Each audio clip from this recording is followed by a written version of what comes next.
In the autumn of 2019, something happened at my school that made me understand why adults tell you not to go certain places. I was 16 then, a student at an old brick schoolhouse on the edge of a small town in Central Europe. The building had been there since the 1960s, square and gray, with narrow hallways that smelled like chalk dust and old wood. There were 2 schools in town, but ours was the one that closed after what happened. I was there the day they found the bodies. It started during 5th period. I sat at the back of the classroom, half asleep, watching the clock tick closer to dismissal. The teacher droned on about grammar, then the door burst open. Our literature teacher, an older woman with tired eyes, stood in the doorway, breathing hard. She gestured for our teacher to step outside. He left without a word. The door closed. Immediately, the classroom erupted. Students threw paper, checked their phones, whispered. I stayed in my seat, watching. 10 minutes later, the teacher returned. His face was pale. "Everyone gather your things," he said quietly. "We're leaving. Now." Someone asked what was wrong. He snapped back, louder than necessary. "Just do as I say." We filed out in silence. As we moved through the main hallway, I stopped to tie my shoe. That's when I saw them. Police officers near the entrance, paramedics in white coats wheeling equipment. My stomach tightened. The teacher hurried us toward the back exit, his voice tense. "Go straight home. Don't stop anywhere." Outside, I lingered by the corner of the building. I watched as they carried 2 stretchers out through the front doors. Both were covered with white sheets.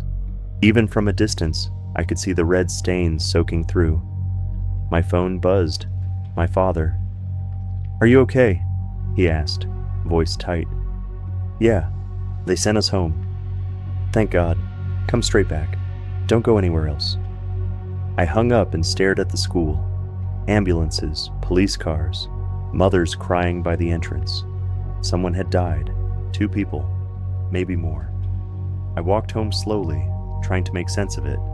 That evening, my classmate Ira texted me. We sat together sometimes, shared notes. She was the kind of person who always seemed nervous, but kind. Her message was short. "Do you know what happened?" "No," I replied. "You?" "My mom said they found 2 students, in the bathroom, dead." I stared at the screen. My father knocked on my door. "Stay inside tonight," he said. "The teacher called. Said there might be someone dangerous in town. Just stay here." I agreed, but later, lying in bed, I couldn't stop thinking about it. The school was closed now, sealed off, and I knew the back entrance, the one we'd used to leave, was always unlocked. I texted Ira again. "Want to go back? Tonight, just to see." Her reply took a few minutes. "Are you serious? They sealed the front, but the back door's probably still open. We'll just look around. 30 minutes, then we leave." Another pause, then, "Okay, midnight, your place." I packed a flashlight and, without really thinking, a kitchen knife wrapped in newspaper. My father had left for his night shift. The street was dark when I stepped outside. Ira arrived just after midnight, pale and quiet. "Ready?" I asked. She nodded, though her hands were shaking. We walked through empty streets to the school. The building loomed in the dark, all its windows black. Usually, a light burned in the janitor's office. Not tonight. The whole place looked abandoned. We reached the back door. A piece of paper was taped across it, stamped with official seals. "Crime scene. Do not enter." "See?" Ira said. "It's sealed." I peeled the paper off carefully. The paint was old, and the tape came away clean. "We'll put it back when we leave." The door opened with a creak. Inside, the air was stale and cold. Our footsteps echoed in the empty hallway. We moved slowly toward the stairs. The 2nd floor, the bathroom where they'd found the bodies. Ira's hand was damp in mine. Her breathing came fast and shallow. So did mine. We climbed the stairs. The hallway stretched ahead, darker than I remembered. At the end, the bathroom door stood ajar. I pulled out my phone for light and pushed the door open.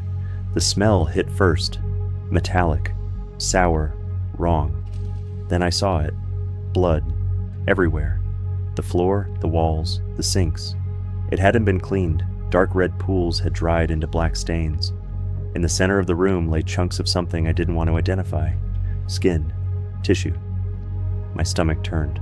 "Let's go," Ira whispered, her voice breaking. "Please, let's go." I nodded. We turned back toward the door. That's when we heard it. Footsteps. Fast. Running. Echoing down the hallway outside. We froze. "Who's there?" I whispered. No answer, just the sound of feet slapping against tile, growing louder, closer. I pulled Ira into the hallway and looked both ways. Nothing. Empty darkness. But the footsteps continued, somewhere beyond our sight. "Maybe it's the janitor," I said, though I didn't believe it. "At midnight?" Ira's voice was thin with fear. We moved quickly toward the stairs. The running sound followed, circling, always just out of view. Then it stopped. Complete silence. We reached the first floor and headed for the back exit. My hand was on the door handle when the scream came. It was long and raw, the kind of sound that doesn't come from a human throat. It filled the hallway, bouncing off the walls. Ira squeezed my hand so hard it hurt. Then the footsteps returned, fast, heavy, coming straight toward us. I tried the door. Locked. I'd forgotten. It locked from the outside. We'd have to find another way. The nearest exit was at the far end of the hall, past the stairwell. We ran. Ira was crying now, her breath coming in gasps. Behind us, the footsteps grew louder, faster. I glanced back once. In the dim light from a high window, I saw it. A shape. Tall, hunched, moving wrong, covered in something dark, cloth, maybe, or shadow. I couldn't see a face, just a silhouette, thin arms hanging almost to the floor. We reached a window at the end of the hall. I yanked at the latch, but it only opened a crack, just enough to let in cold air, not enough to climb through. The footsteps stopped. I turned. It stood 10 feet away, perfectly still, watching. Under the tattered black fabric, I saw pale skin, a mouth, too wide, stretched in something like a grin. No nose, just 2 hollow gaps where nostrils should be, and eyes, small, black, reflecting nothing. Ira screamed. The thing moved. It lunged forward, faster than anything that size should move, and grabbed Ira's arm. She shrieked and tried to pull away, but its grip was iron. Its hand, long fingers, too many joints, wrapped around her wrist and twisted. I heard the bone snap. Ira's scream turned into a choked gasp. I fumbled for the knife in my bag and swung it at the creature. The blade passed through its torso like smoke. It didn't flinch. It twisted Ira's arm further, wrenching it at an impossible angle until it hung limp, barely attached. Then it grabbed her head. I couldn't move, couldn't breathe.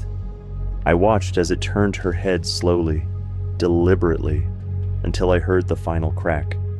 Ira's body went slack. The thing released her. She crumpled to the floor, neck bent wrong, eyes staring at nothing. I ran. I didn't look back. My legs burned, my lungs screamed, but I ran. The footsteps followed, heavy and relentless. I reached the main entrance and kicked the door with everything I had. The lock broke. The door swung open. I stumbled outside into the cold night air and kept running until my legs gave out. Only then did I turn back. It stood in the doorway, lit faintly by the moon. Tall, draped in black rags, arms hanging like broken branches. Its mouth stretched wider, showing teeth. Then it stepped back inside. The door closed. I ran home, told my father everything. He called the police. They searched the school that night and found nothing. No body, no blood in the hallway. The back door was sealed, just as we'd left it. The front door wasn't broken. They said I must have imagined it. Stress, grief, a bad dream. But 2 weeks later, I found Ira, in our backyard, near the tool shed. Her body was there, exactly as I'd last seen her, arm twisted, neck broken, skin gray with decay. Flies covered her. My father and I buried her quietly in the woods. We told the police we'd found her while fishing. No one asked questions. The school stayed closed. They said it was structural issues, but I know better. Sometimes, late at night, I still see it in my mind. That pale face, that grin, and I wonder how many others it took before we arrived. How many it's taken since. I never went back, and I never will.